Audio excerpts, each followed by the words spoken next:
በትናንትናው ዕለት የነቀምቴ ህዝብ ግልብጥ ብሎ ወጥቷል። ምንድነው የተፈጠረው የሚለውን በዚህ ቪዲዮ የምንመለከት ይሆናል። አባቶች እፎይን እየተቃወሙት ይገኛሉ። እፎይ እያደረገ ያለው አምላካችንና ድንግል ማርያምን እያሰደበ ነው። ምክንያቱ ደግሞ በሚከራከርበት ሰዓት ሙስሊሞቹ የኛን አምላክና እናታችን ቅድስት ድንግል ማርያምን እየተሳደቡ ነው፣ እሱም የነሱን አምላክ እየተሳደበ ነው።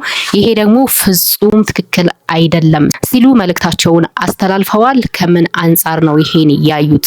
እውነት እግዚአብሔርን እያሰደበው ያለው ማን ነው የሚለውንም በዚህ ቪዲዮ የምንመለከት ይሆናል። በሳውዝ አፍሪካ የሚገኙ ኢትዮጵያውያን በማንነታቸው ምክንያት ብቻ እየተነጠሉ እየሞቱ ነው የሚል ዜና ሰርተን ነበር። እዛው የምትኖር አንዲት ኢትዮጵያዊ ይሄ ነገር ፍጹም ውሸት ነው፣ ከእውነት የራቀ ነው፣ ለምን ይህንን ማስደረግ እንደተፈለገ ራሱ አናቅም፣ እኔ የምኖረው እዛው ነው፣ ነገር ግን በማንነት ምክንያት ወይም ኢትዮጵያ ስለሆኑ ብቻ እየተገደሉ አይደለም፣ ይልቁንም እርስ በራሳችንን እየተገዳደልን ያለነው ኢትዮጵያውያኖች እነሱን በብር ገዝተው የራሳቸውን ወገን እንዲገሉ ነው የተደረገው እንጂ በፍጹም ኢትዮጵያውያን ስለሆኑ ብቻ አይደለም የሞቱት ስትል እየተናገረች ትገኛለች። ይሄ ደግሞ ከምን አንጻር ነው የሚለውንም በሰፊው የምንመለከት ይሆናል። እታችን ቦኒ ራሷን ያጠፋችው በሰዎች አፍ ወይም በሰዎች ስድብ ሳይሆን ሌላ ምክንያት ነው። ይሄ ደግሞ ፍቅረኛዬ ወይም ባሌ ብላ የያዘችው ሰው ነው ታጠፋ ያደረጋት የሚሉና መረጃዎች እየወጡ ይገኛሉ። የፈለገ ነገር ቢሆን ግን ራስን ማጥፋት መፍትሄ ሊሆን አይችልም። አሁንስ ተስፋዬ ማን ነው? እግዚአብሔር አይደለምን? ይላል መዝሙረኛው ዳዊትና የተለያዩ ምክንያቶች ሊኖሩ ይችላሉ ራስን የሚያስጠፉ ጉዳዮች። ነገር ግን ተስፋችን እግዚአብሔር እስከሆነ ድረስ ተስፋ አንቆርጥም። የወጡትን መረጃዎች የምንመለከት ይሆናል። ለዚህ ቤት አዲስ ከሆናችሁ ቤቱን ሰብስክራይብ፣ ቪዲዮን ደግሞ ላይክ እና ሼር በማድረግ እንጀምር። እፎይን ከተቃወሙት አባቶች እንጀምር። አሁን ባለው የሃይማኖታችን ውዥንብር ነው እፎይ የሚባል እንትን አለ። አሁን ባለው ክርክሩ ያስኬዳል ውዥንብር ተብሎ ተጠየቀው። አዳም በዘመናችን ወሬና ስድብ ይወዳሉ። ጀግና ማለት እውነተኛ ማለት የተሳደበ ወሬኛና አሉባልታ የሚነዛ ነው። ይሄ ትክክል አይደለም። እንደ መጽሐፍ ቅዱስ አነጋገር ባንተ ምክንያት እግዚአብሔር እንዳይነቀፍ፣ እግዚአብሔር እንዳይሰደብ ተጠንቀቅ። እግዚአብሔርን የሚያሰድብ ኃጢአት የሚያሰራ ክርክር የለም። መጽሐፍ የሚለው እግዚአብሔር በፍጥረቱ ተገለጠ ነው የሚለው አይደለም። ስለዚህ ማንም ፈጣሪውን እንዲነካበት ማንም አይፈልግም። እነዚህ ግን የስድብ እንጂ የክርክር አይደለም። ስለዚህ ትክክል አይደለም፣ ህጋዊ አይደለም፣ ህገ ወጥ ነው ብለዋል። እዚህ ማህበር ላይ ወይም የተሰበሰቡት ውስጥ አጀንዳ ተደርጎ የወጣው የእፎይ ጉዳይ ነው። እፎይ ደግሞ የሰራው ስራ ትክክል አይደለም የሚል ነው። በመጀመሪያ ብዙ ነጥቦችን ነው የምናነሳው እዚህ ጉዳይ ላይ። በመጀመሪያ እንደ አጀንዳ ሆኖ መነሳት የነበረበት እዚህ አጀንዳ ውስጥ ወይም እዚህ ማህበር ውስጥ ይሄ ነበር ወይ? ይሄ የመጀመሪያው ጥያቄ ነው። ህንጻ ስላሴ እየፈረሰ ህንጻ ስላሴ እየታረደ በዚህ አሁን ይህንን በምንናገርበት ሰዓት አሁን እዚህ ማህበር ውስጥ ወይም የተሰበሰቡት ነገር ውስጥ መነሳት የነበረበት ይሄ ነው ወይ? ይሄ የመጀመሪያው ጥያቄ። ሁለተኛ ደግሞ እፎይ ያደረገውን ያክል የትኛው አባት አድርጓል? እፎይ ምንድነው መጀመሪያ እያደረገ ያለው? በነገራችን ላይ እዚህ ጋር ማወቅ ያለብን ነገር እፎይ መጀመሪያውኑ ወደዚህ ጉዳይ እንዴት ገባህ ተብሎ ተጠየቀ። እንዴት ገባህ? ሲጀመር ንጽጽር ላይ አይሰራም፣ ንጽጽር ላይ ወይም ክርክር ላይ አይሰራም ነበረ። ነገር ግን እዛኛው ያሉት የሙስሊሞች ጽንፈኛ ሙስሊሞች ትክክለኛ ሙስሊሞች አይደሉም፣ ጽንፈኛ ሙስሊሞችንም አይወክሉም። ጽንፈኛ ሙስሊሞች አምላካችንን ሲሳደቡ ይውላሉ ያድራሉ ቲክቶክ ላይ አይደለ? ያን ነገር ለመከላከል አላስችለው ብሎ ነው ወደዚህ ክርክር የገባው። ይህንን ራሱ ነው በአንደበቱ ሲመሰክር የሰማሁት። ድንገት ነው የገባሁት ነው ያለው። ሲቀጥል ይሄ ልጅ እየሰራ ያለውን ስራ የትኛው አባት ነው የሰራው? ይሄ ልጅ እኮ ለነፍሱ ግድ ሳይኖረው ታውቃላችሁ አይደለም? ሙስሊሞች ምን ያህል ጨካኞችና ከባዶች እንደሆኑ፣ ነገር ግን እሱ ያ ነገር እንኳን አላስፈራራው። ለነፍሱ እንኳን ሳይሰስት እህት ወንድሞቼ ናቸው ሙስሊሞቹ መዳን አለባቸው። እፎይ የሚያነበው ነገር ክርስቲያኖችን አይጠቅምም፣ ሙስሊሞች ነው የሚጠቅመው አሉ። በመጀመሪያ ትክክል ይመስላል፣ ግን ትክክል አይደለም። የመጀመሪያው ሙስሊሞችን በደንብ ይጠቅማል ትክክለኛነቱ ማለት ነው። ምክንያቱም እንደዚህ ነው እንዴ እያሉ ብዙዎች እፎይ የመለሳቸው ወደ ክርስትና ያመጣቸው ሰዎች እልፍ ናቸው፣ ወይም በጣም ብዙ ናቸው። በቁጥር እንኳን ይሄን ማንላቸው ናቸው። ይህንን የሐዋርያትን ስራ ነው እየሰራ ያለው አንደኛው። ሌላኛው ደግሞ ክርስቲያኖች ያ ነገር ትክክል ነው ብለው እንዳይሄዱ እንደው እውነት እንነጋገር ከተባለ እፎይ ከመጣ በኋላና እፎይ የነሱን ትምህርት መግለጥ ከጀመረ በኋላ አመለካከታችን አንድ አይነት ነው ወይም ከድሮ ጋር ተመሳሳይ ነው? ማንም ክርስቲያን እፎይ ከመምጣቱ በፊትና እፎይ ከመጣ በኋላ ስለ ሃይማኖቱ ያለው አመለካከት አንድ አይደለም። ይሄ ታዲያ ለምን ይጠቅማን ካል በተለያየ መንገድ ወደ እስልምና ሊወስዷቸው ወይም ሊወስዱን ቢመጡ እንኳን እውቅናውን አወርነሱን ሰጥቶናል ማለት ነው። ስለዚህ የሃይማኖት ማለት ይሄ ነው፣ ስለዚህ አልሄድም እንዲል ያደርገዋል። ማንን? ክርስቲያኑን ማለት ነው። ሙስሊሙን ደግሞ ከዛ እምነት ወጥቶ ወደ እውነተኛው ህይወት እንዲመጣ ያደርገዋል። ስለዚህ እፎይ እየሰራ ያለው ስራ እጅግ በጣም ሊደነቅ ሊበረታታ፣ እንደውም አባቶች ከጎኑ ሆነው ሊያግዙት የሚገባ ሰው ነው። እሱ ብቻ አይደለም፣ በሱ ዙሪያ ያሉ ሰዎችም ማለት ነው እነ ክርስቲያን እየሰሩት ያሉት ስራ እጅግ በጣም ድንቅ ነው። ደሞዝ ተከፍሏቸው አይደለም ይህን ስራ የሚሰሩት። ይህን ስራ የሚሰሩት በወር ይህንን ያህል አገኛለሁ ብለው አይደለም። ነገር ግን እዛ ጋር ያሉት ወይም ሙስሊሙ ማህበረሰብ የኛ የአካላችን ክፋዮች ናቸው፣ መምጣት አለባቸው ወደዚህ ቅድስት ቤተክርስቲያን፣ እኛ ያጣጣምነውን እውነት እነሱ መቅመስ አለባቸው ብለው የወንድምነት ስራ መከታ ነው እየሆኑላቸው ያሉት። ለምን ተሳደቡ ወይም አምላካቸውን ይሰድባሉ አሉ። የእውነት ነው የምነግራችሁ፣ እፎይ ከነሱ ከተጻፈላቸው ውጪ አውጥቶ የተናገረው ነገር የለም። ስድብን አናበረታታም። ማንኛውም ፈጣሪ ብሎ እንትን ያለውና አምላኬ ነው ብሎ የያዘውን ነገር ሰው እንዲሰድብበት አይፈቀድም፣ እንዲሰድቡም አናበረታታም። ነገር ግን ይሄ ልጅ እያደረገ ያለው የተጻፈ ነው እያነበበ ያለው የሆነ ነገር ለኛ ስድብ ነው ብለን ኦፍኮርስ ስድብ ነው ያ ነገር እየተናገረው፣ እሱ ግን እነሱ መስደብ ፈልጎ አይደለም። ተከታተሉ። እሱም በደንብ ረጅም ጊዜ ስለምከታተል ነው የሚናገረው ቃል እዛው ሐዲስ ላይ ስላለ ነው ነው። እነሱ ግን እኛን ወይም የኛን አምላክ መሳደብ ሲፈልጉ እሱ የራሳቸው የእናንተ እንትን እኮ ይሄ ነው የሆነ ነገር ሲናገር ለምን እንደዚህ ትላለህ? እንትናችሁ ነው ሐዲሳችሁ ነው እንደዚህ ያለው። እዛው ነው የተጻፈው ነው ያነበበው እንጂ ጭራሹኑ ከመሬት ተነስቶ ምንም ያደረገው ነገር የለም። እዚህ ጋር የተሰበሰባችሁት አባቶች አሁን ላይ አጀንዳችሁ መሆን የነበረበት ስለ አርሲ ኦርቶዶክሳውያን የአርሲ ኦርቶዶክሳውያን አንገታቸው ላይ መስቀል ስላለ ብቻ እየታረዱና እየተገዘገዙ እየሞቱ ይገኛሉ። አሁን ላይ አጀንዳችሁ ሊሆን የሚገባው ይሄ ነበረ። ነገር ግን ጭራሽ አሳልፎ ለመስጠት መከታ ሆናችሁ ተከላክላችሁ ልጆቻችሁ መያዝ ሲገባችሁ ቤት ውስጥ ያለውን ልጅ መከራ የሚበዛበትን ለዛውም ቤት ውስጥ እንኳን ተመሽቶት አይደለም እኮ ብዙ ፈተናዎች አሉበት። እሱ እንደዛ ፈተናዎች እየተደራረቡበት ነገር ግን አሳልፎ ለመስጠት የሚደረገው ጥረት ያሳፍራል፣ እጅግ በጣም ያሳዝናል፣ ነውር ነው። ይቅርታ እንደው መጠየቅ ነው ያለባችሁ፣ ይቅርታ መጠየቅ ነው ያለባችሁና እጅግ በጣም ያሳዝናል። ሳውዝ አፍሪካ ውስጥ ወደሚኖሩት ኢትዮጵያውያን ስንሄድ እዚህ ጋር በምስሉ ላይ የምትመለከቷቸው የሳውዝ አፍሪካ ዜግነት ያላቸው ወይም ተወላጆች ኢትዮጵያውያንን ባገኙት አጋጣሚ ይገሏቸዋል። መሳሪያውን በእጃቸው ነው የሚይዙት። እነሱን የሚጠይቅ ምንም አይነት ሰው የለም። ያገኙትን ኢትዮጵያዊ ይገላሉ። ስለዚህ ከነዚህ ሰዎች ተጠንቀቁ እየተባለ ይገኛል በዚህ ሰዓት።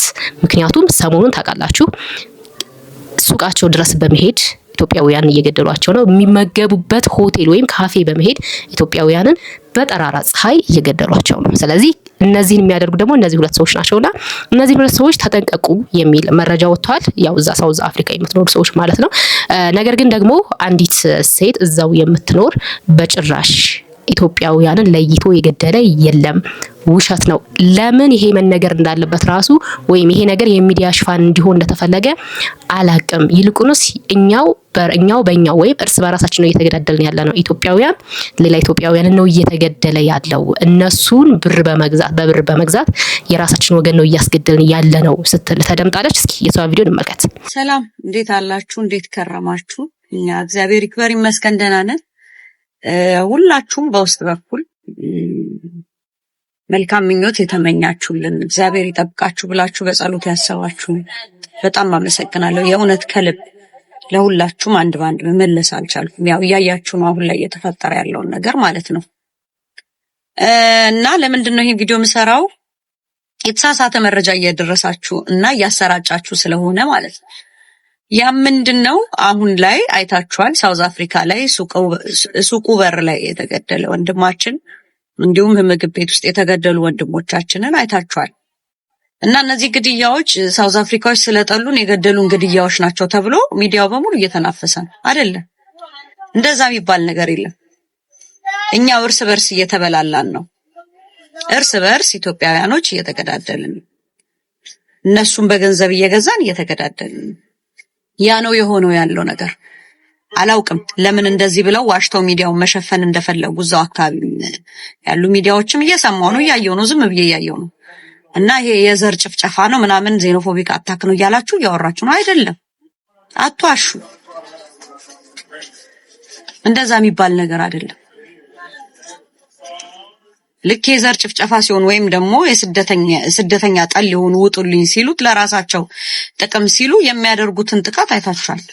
ሰው መርጠው አጥንተው በስነ ስርዓት ይሄ ሰውዬ ነው ብለው ሄደው አይገሉም። እንደዛ አይደለም። አንድ ላይ ነው የሚጨፈጭው። ስለዚህ ይሄ ምንድነው እርስ በርስ እየተበላላን እየተነካከስን አንዳንድ የማይሆኑ ነገሮችም አይሁን። የምንኖርበት ሀገር ነው። ባልዋሉበትም አንኮንናቸው። አገሪቷ የኛ ክፋት እንጂ ወርቅ ሀገር ናት። የትኛው ኢሮፕ ሀገር እንኳን አይተካትም። እግዚአብሔርን እውነት ለማውራት ግን እኛ እርስ በርስ ጅብ ሆነን መበላላት ጀመርን። ያ ነው ያለው ነገር። እና አታሰራጩ። እንደዚህ አይነት ነገር ሲጀምር አይቻቻለሁ። ትልልቅ እምላችሁ ሰዎች ራሱ ማለት ነው እዚህ ሚዲያ ላይ። ስለዚህ አሁን ገዳዮቹ ዜጎች ናቸው እንደዚህ አይደሉ። የታያችሁ ምን ፕሩፍ አላችሁ? ፎቶውን ቪዲዮውን ታሰራጩ ነበረ። ለምን አሁን ከዛ ያ ልጅ ብቻ ነው ኢትዮጵያዊ እዛ ጋር ያለው? የዘር ማጥፋት ከሆነ ስንት ሰው ቆሟል? ስንት ኢትዮጵያዊ ቆሟል? ያ መደዳው ሙሉ ኢትዮጵያዊ ነው። አገናዝቡ እንጂ አንዳንዴ መንገድ እንዲቦይ ያገኘው ብላችሁ አትፍሰሱ። የምትወቅሱበትንም የምትናገሩበትንም ነገር ምረጡ። አይደለም እርስ በርስ ነው የምትባሉት የምትናከሱት። እንኑርበት እንጂ ይሄ ሀገራችን ነው እኮ ለኛ። ራሳችሁ በላይ ደግሞ እግዚአብሔር ይጠብቃችሁ። ተሰማችኋት ነው እየተገዳደልን ያለ ነው እርስ በራሳችን ነው። በእርግጥ የዘር ማጥፋት ጭፍጨፋ አይደረግም ማለት አይደለም። እዛ ሀገር ላይ በተደጋጋሚ ይደረጋል። ውጡልን ይባላል፣ ሰልፍ ይወጣሉ ምናምን። ግን አሁን ላይ ይችኛዋ ልጅ እያለችን ያለችው ደግሞ የገዛ ወገኑ ወይም ኢትዮጵያውያኑ ነው ራሱን ኢትዮጵያውያኑ ነው ኢትዮጵያውያንን እያጠቃው ያለው ነው እያለች ያለችው። በአሁኑ ሰዓት የዘር ማጥፋት ሳይሆን የዘር ጥቃት ሳይሆን እርስ በራሳቸው ወይም ጥላት እርስ በራሳቸው ይሄኛውን ሰው ግደልልኝ እንትናን ግደልልኝ እያሉ ብር እየሰጡ ነው እንጂ የዘር ማጥፋት አይደለም። የዘር ማጥፋት ቢሆን መደዳውን ነው የሚገሉት። ልጅቷ እዛው ነው የምትኖረው። ያስተላለፈች ይህንን መልእክትም እዛው ሆና ነው። ኮሜንቷን ገብቼ ለማየት ሞክሬያለሁኝ።